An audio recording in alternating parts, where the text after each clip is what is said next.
happen, so.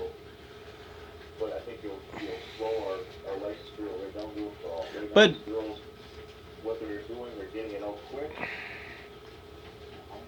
Oh, it's a But I minor guess- inconvenience to have to go sit in their vehicle and then come back. and get the- well, Well, I don't know if it's a minor. I agree with Barb there. I don't think it's minor in the scheme of all the problems in the world, but to the person having to wait, I mean, I think it's growing the concern.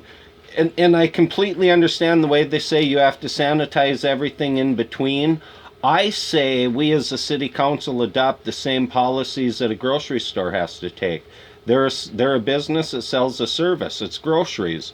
They're not making people wait while we sanitize the aisle. They're not making people, it The only one caveat to that would be that the state office, and we have to run by state office rules. That's exactly my next question is, what is the state mandating for us, for licensed girls? Because, I mean, definitely, we don't wanna go against the state. So what are the parameters out there right now, when, like, Just what I've explained, why does Bemidji to do that and we can't?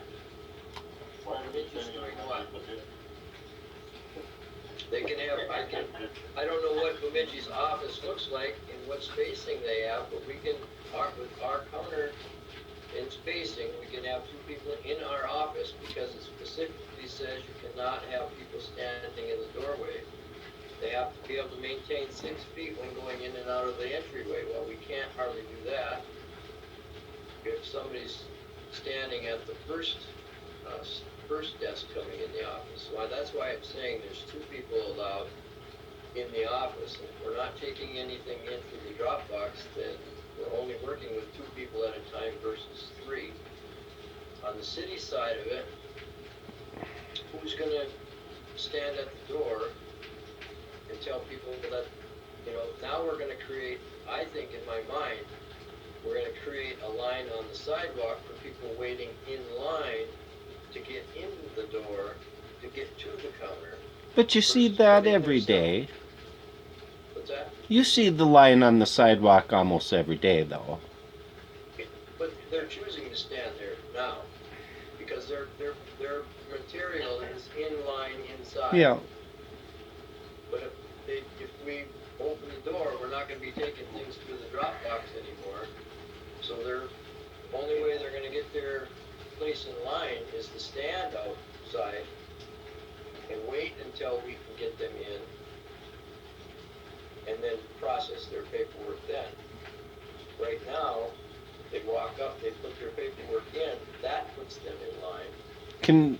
Are we gonna see a profit this year? Yeah, I think I've shared that at the last work session.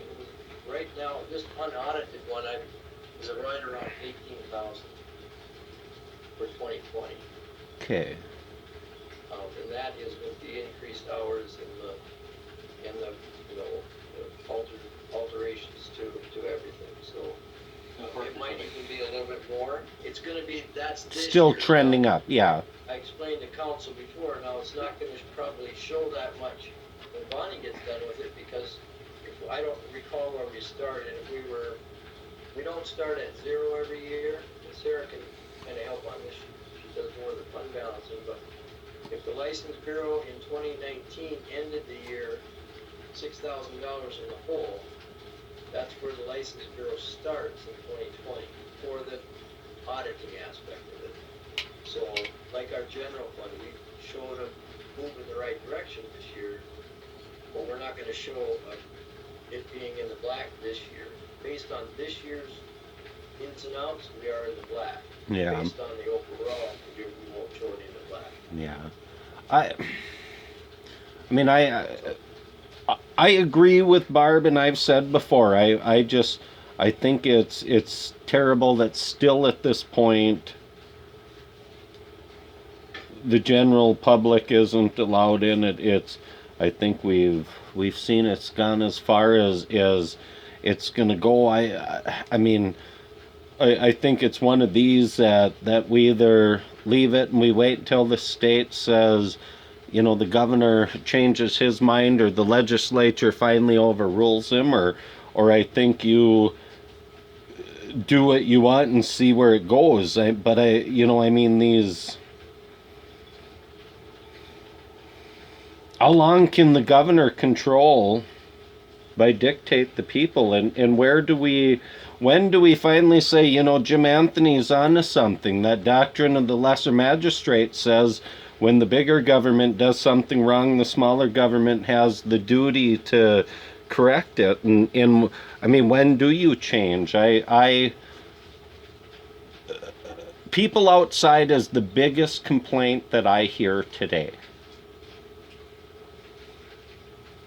Well, and they're outside by, like I said, they're outside by choice. But their only other choice is their car. Oh, then there's no sense in worrying about ever opening it up, because I just say, if we don't open it up when it's cold, and then if people, and maybe they still do, very much enjoy being out there, and That's the thing, they don't have to stay out. they don't, Get their paperwork, and they can sit back in their car. yeah.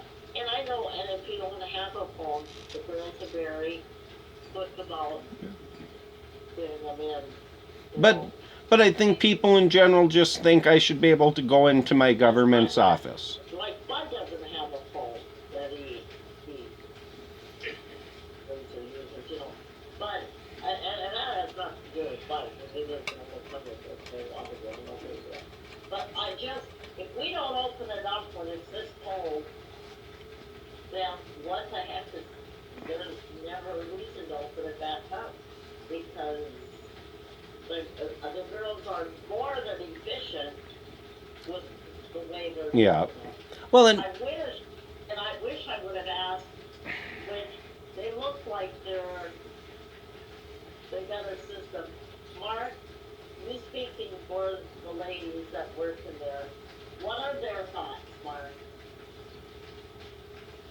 Because you must have talked to them about that, we talked about putting this back up. Well, they like the way it's running now. I mean, they're far safer now, not being exposed, directly exposed, so their exposures are limited.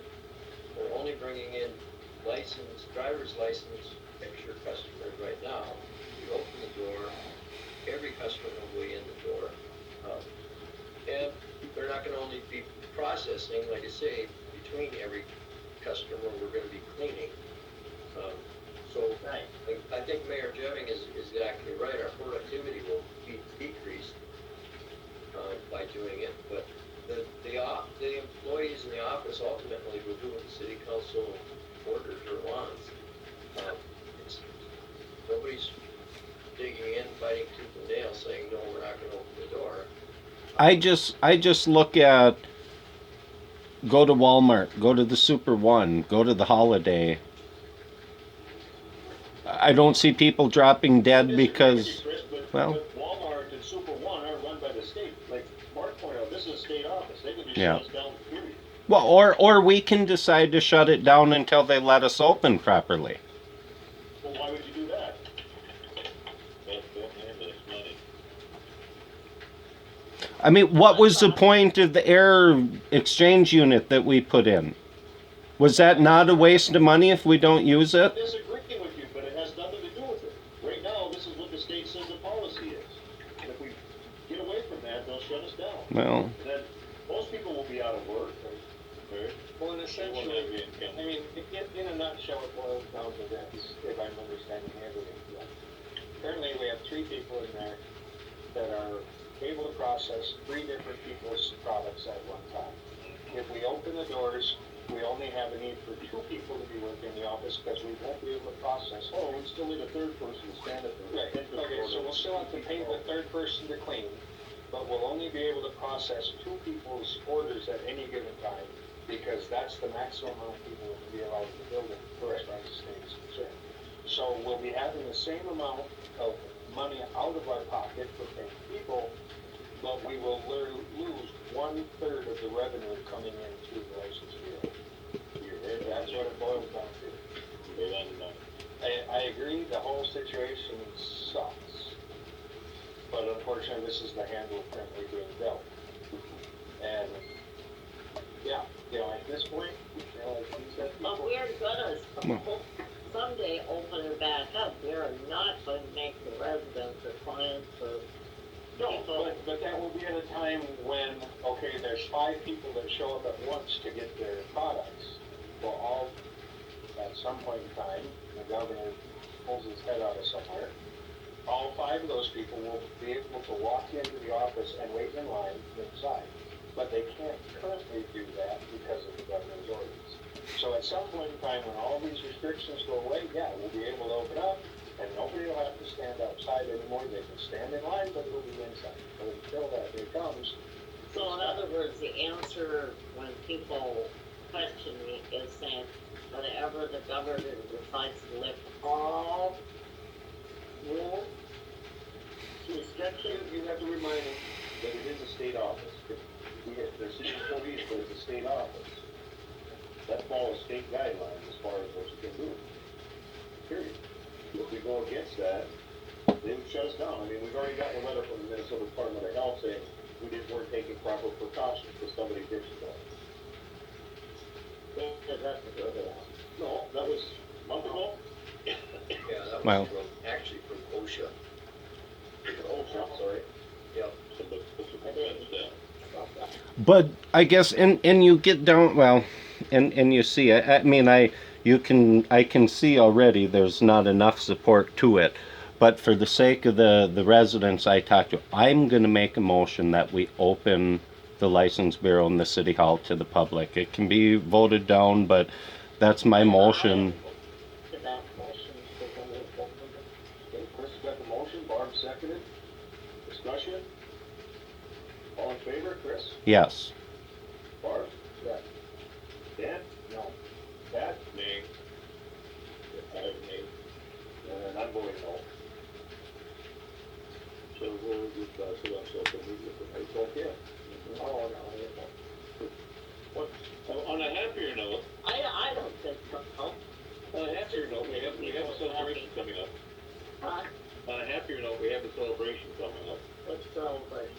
That'd be well, it's not for 6 years, hopefully, or 5 years. But it's, you can call it any number of things.